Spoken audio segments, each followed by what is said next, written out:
there. Welcome to the Transforming Trauma Podcast, a complex trauma podcast through the NARM Training Institute.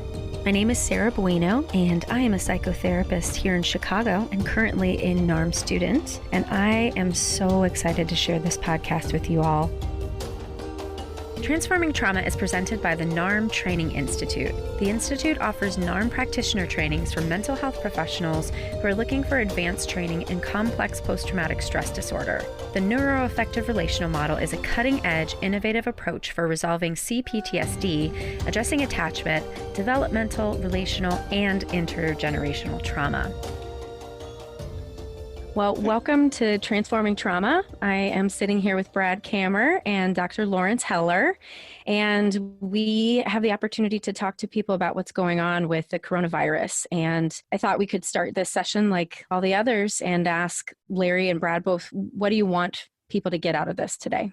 Well, I think where I can be the most helpful is supporting people to look at different ways to deal with the very powerful emotions that naturally get triggered in this kind of a situation where there's so much uncertainty, and every day there's different kinds of uncertainty, and we don't know where this is going, and we don't know, so these kinds of situations where there's so much not knowing. One is I want to acknowledge it's real in itself. I mean, there's a certain existential threat here. Mm-hmm.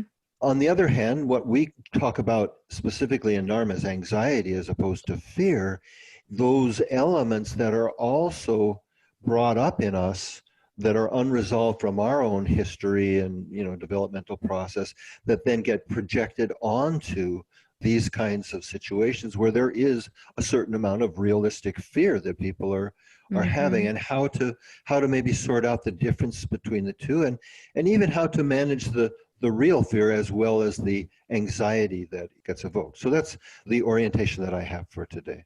Mm-hmm. Brad?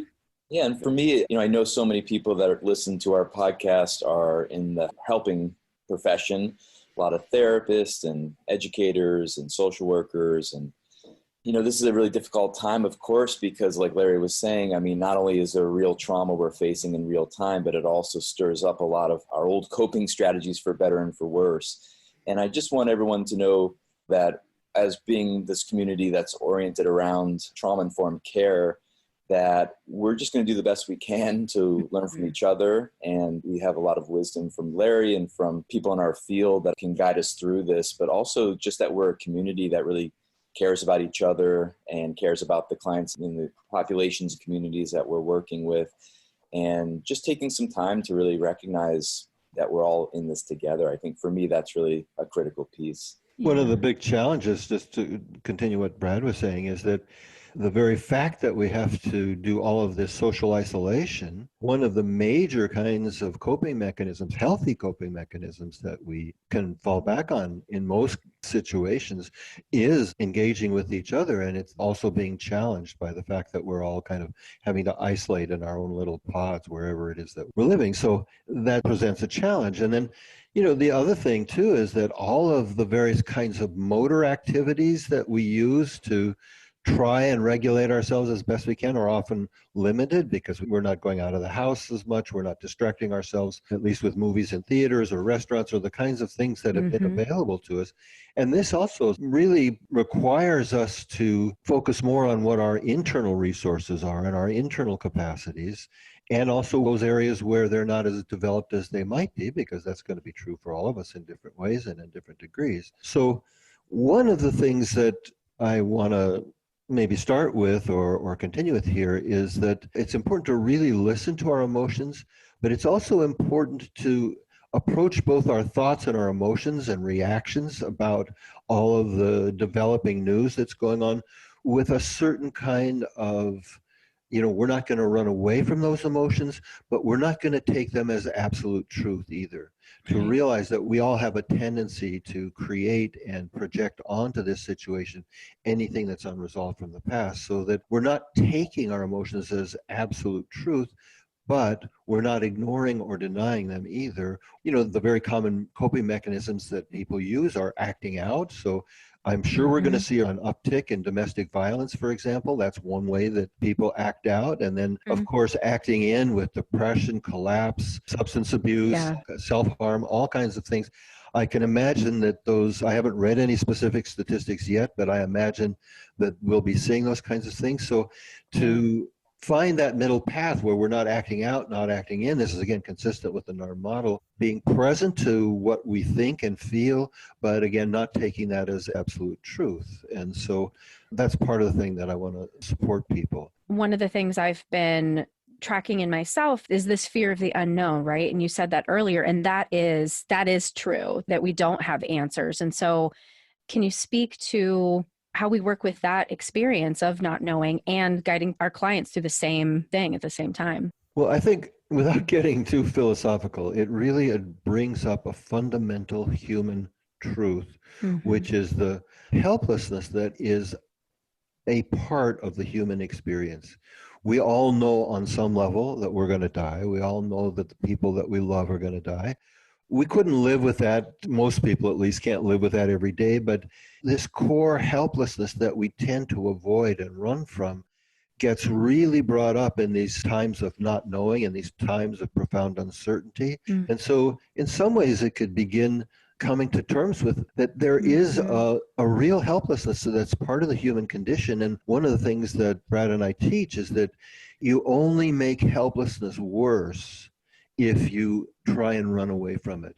So that it's nobody likes it, but actually don't deny it and just explore it. Just be open and curious about what the experience is rather than trying to shut it down, which is most people's automatic reaction because we so dislike helplessness as human beings. Right. It's so much a part of the human experience, and it's really coming up right now for all of us as human beings.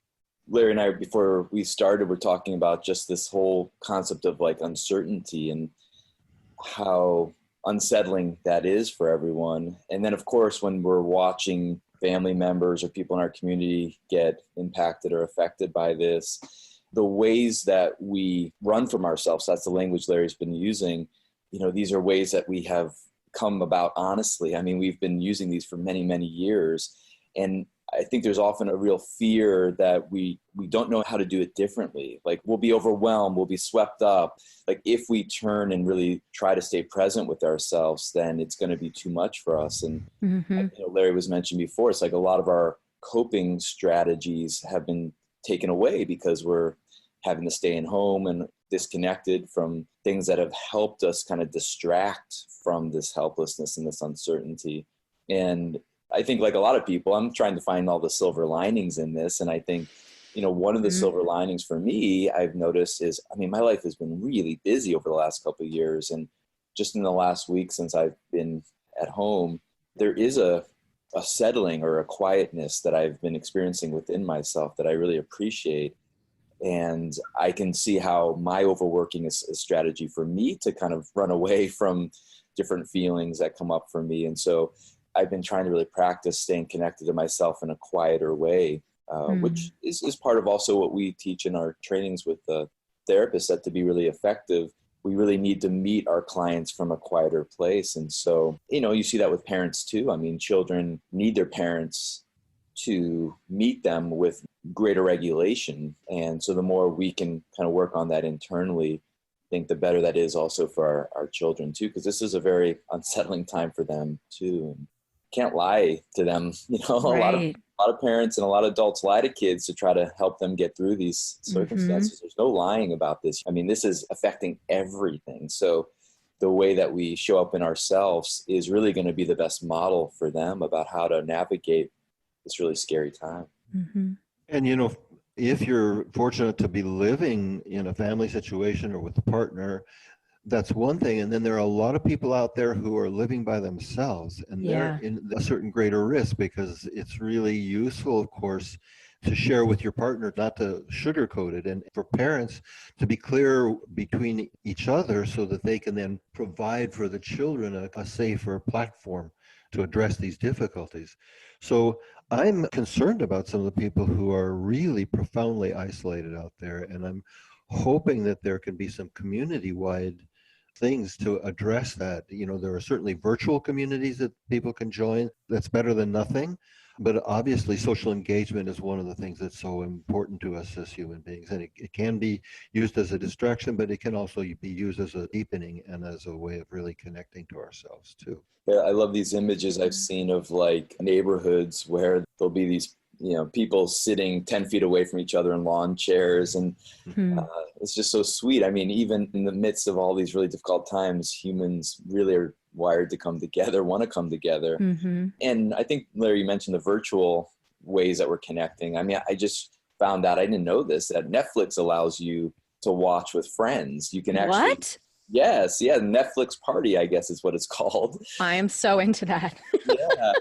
So, I mean, there's all these different ways. And, in the NARM world, we've created our online community that people have been, in the last week, giving me a lot of feedback about how grateful they are for all of our archive materials, because now they're catching up on all these things in our inner circle, and they're really appreciating having more time to kind of study them. But actually, I wanted to ask you a question, Larry, because I think a lot of people hear what you're saying about not running from their emotions, and that makes sense, right? It makes sense that to really weather these storms, we have to do that. But I think there's a lot of people that really either, one, don't know how to do that, or two, really are scared of it. And I wonder, from an NARM perspective, if we could give some thought around that. Well, you made a good point just a moment ago about that. And this person is right. This is a capacity that takes time to develop. So it isn't like I can just give a bromide out there and say, stop running from your emotions, and people are going to flip a switch and it's going to work. But to begin to entertain the possibility that when you actually deal with your emotions, they're not as scary as they are when you continue to run from them.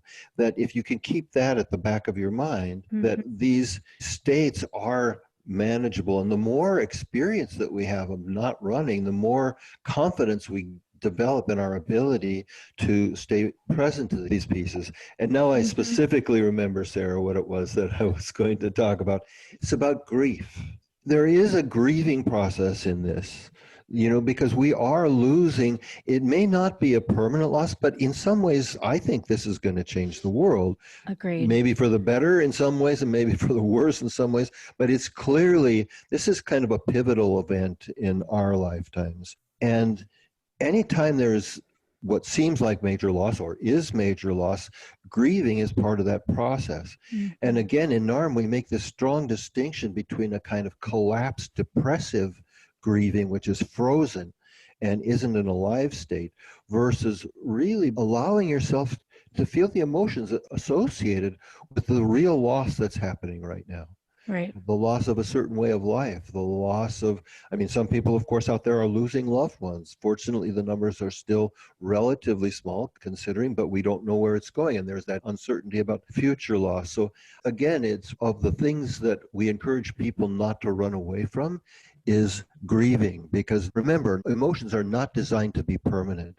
They only tend to stay permanent and fixed if we run away from them. A very basic ancient understanding is that emotions come and they go. And if we don't push them away, we don't fight them, and we don't attach to them in a strong way, they tend to move through much more quickly. But that isn't something that can be learned in a podcast. But I'm hoping at least to plant a seed for people that to experiment with it. So instead of distracting yourself from whatever it is that you're feeling right now by cleaning out your closet, or, I'm not saying you shouldn't clean out your closets, but I know people are coming up with all kinds of ways to fill their time now that they're at home. But instead of distracting yourself, to either, if you're by yourself, to just sit, be quiet with yourself and just to notice what you're feeling. Or if you're in a partnership, to talk with your partner about what you're going through, and hopefully they'll be open to sharing what they're going through, and to have these kinds of real human to human interactions, and sometimes just with yourself if that's the only option available to you, or with somebody virtually. But any kind of way to really address that as opposed to running from it, I see as a step in the right direction.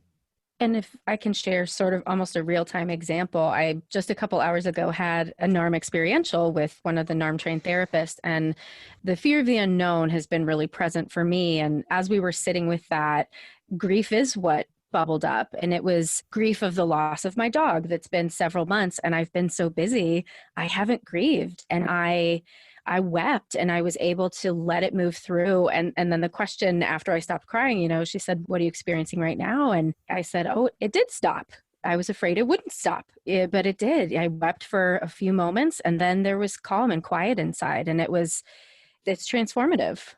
Yeah. It's really sweet that you can share that. I'm sure a lot of people are touched, and I can feel how touched you are even in talking about the story. One of the things that I just want to add to that is that when we stay with grief, for example, when we stay with grief and don't run away from it, it has a tendency to open our hearts.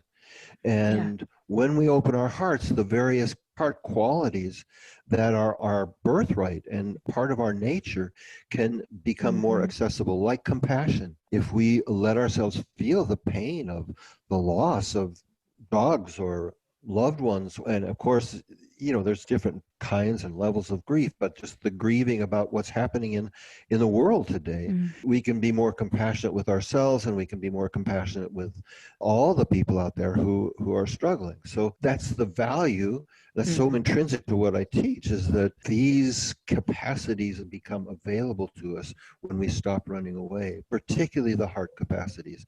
And this heart has been so much a part of conscious and unconscious understanding. There's certainly in some Eastern traditions that are heart-based, but even the word courage comes from the word heart. And so on and on, we can talk about heartfelt greetings. But we've had an implicit understanding and sometimes explicit understanding of just how significant a resource our human hearts are. And the compassion, kindness, all of these are heart elements. And when we're more in touch with our hearts, because we're not running away, then we can really deal in a more objective way with what's going on.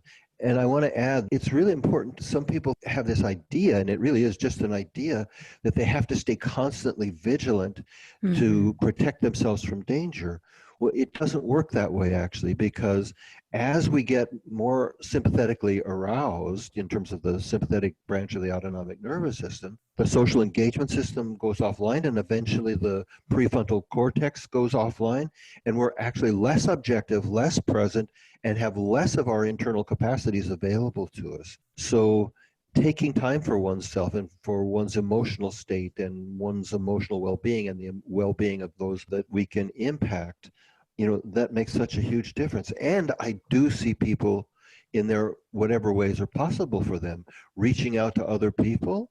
Again, it's part of an ancient wisdom, but it's really useful, and it can at least come from a very heartfelt space. And that's good for the person who's receiving it and good for the person who's giving from that heart space. Yeah, actually, I wanted to say that because I thought a lot about how, as we move towards more Western civilization, we've lost a lot of traditional rituals. And even still currently in many cultures, they still have very inbuilt rituals around grieving. And so you're talking about kind of an intrapersonal, like a grieving process that allows us to reconnect to ourselves or stay connected to ourselves. But we've lost in our culture any ability to really stay connected to our community because we've lost these ways that we've known how to process grief. And again, it's like there is a silver lining here. It's like we're all going through this. No one can escape this.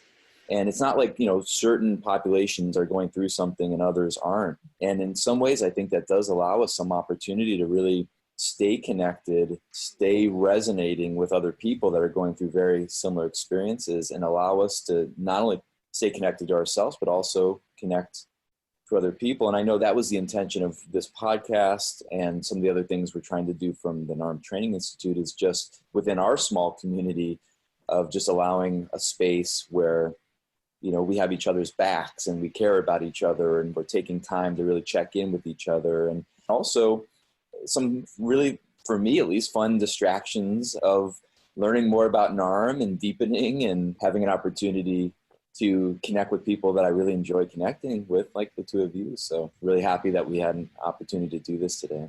That's a nice point, Brad. Thanks. Yeah. Well, our goal of, helping people understand how to sit with their emotions and connect with themselves, I'm sure hopeful that people arrived in that space today. Yeah, well, thank you.